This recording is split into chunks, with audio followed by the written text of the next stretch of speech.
गोंदिया जिल्ह्याचा देवरी तालुका हा नक्षलग्रस्त तालुका म्हणून ओळखला जातो। या तालुक्यामध्ये विविध मोठ्या प्रमाणात समस्या आहेत। त्या समस्या घेऊन भारतीय राष्ट्रीय काँग्रेस यांनी आज भर उन्हामध्ये मोर्चा काढून प्रशासनाला जाग करण्याचा प्रयत्न केला। देवरी तालुक्यामध्ये मोठ्या प्रमाणात जलजीवन योजनेमध्ये भ्रष्टाचार करण्यात आला। मनरेगामध्ये सुद्धा मोठ्या प्रमाणात भ्रष्टाचार करण्यात आला। अनेक रोड रस्त्यांचे कामं प्रलंबित आहेत, त्यामुळे अनेक अपघात होत असतात, त्याकडे प्रशासनाचे दुर्लक्ष आहे। अनेक नागरिकांना पाणी समस्या नाही तर देवरी नगर पंचायतमध्ये विविध समस्या असून देवरी नगर पंचायतीच्या एकही शाळा नसून सुद्धा शिक्षण कर आकारला जातो। अनेक मंदिरावर सुद्धा मालमत्ता कर आकारला जातो।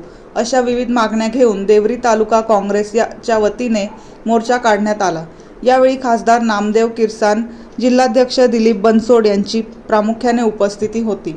जर या मोर्चाची दखल प्रशासनाने घेतली नाही तर पुन्हा आंदोलन करण्यात येईल अशी भूमिका काँग्रेस पक्षाने घेतली आहे।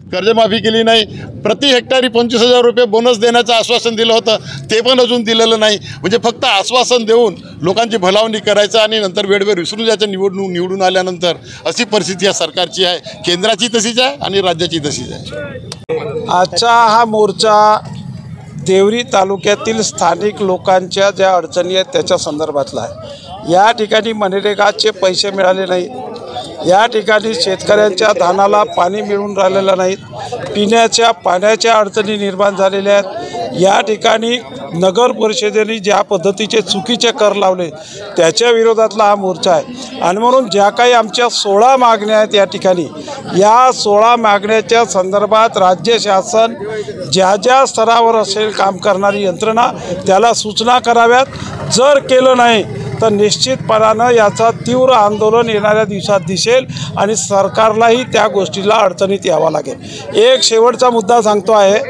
तुमचं चॅनल इकडे वाढवा।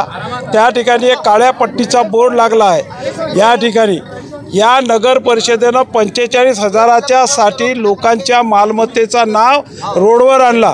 म्हणजे लोकांचा अवमान करणे आणि लोकांची बेइज्जती करणे हे या भारतीय जनता पार्टीच्या शासनाने काढलेलं आहे। त्याच्यामध्ये एक मंदिराचा ट्रस्ट आहे, त्या मंदिराच्या ट्रस्टलाही सोडलं नाही। म्हणजे एका बाजूला तुम्ही हिंदुत्व म्हणता, एका बाजूला तुम्ही देवाची पूजा करता आणि त्या मंदिरावर असणारा टॅक्स त्याचाही तुम्ही बोर्ड लावता। म्हणजे त्या मंदिरालाही बदनाम करण्यापासून तुम्ही सोडले नाहीत। इतकी वाईट अवस्था या भारतीय जनता पार्टीच्या सरकारची आहे आणि म्हणून यांनी जर मागण्या पूर्ण केल्या नाहीत तर निश्चितपणानं हा आंदोलन याच्याही पेक्षा तीव्र होईल, एवढंच आपल्याला या ठिकाणी। कर्जमाफी केली नाही, प्रति हेक्टरी 25,000 रुपये बोनस देण्याचं आश्वासन दिलं होतं, ते पण अजून दिलेलं नाही। म्हणजे फक्त आश्वासन देऊन लोकांची भलावणी करायचं आणि नंतर वेळेवर विसरून जायचं निवडून आल्यानंतर अशी परिस्थिती या सरकारची आहे। केंद्राची तशीच आहे आणि राज्याची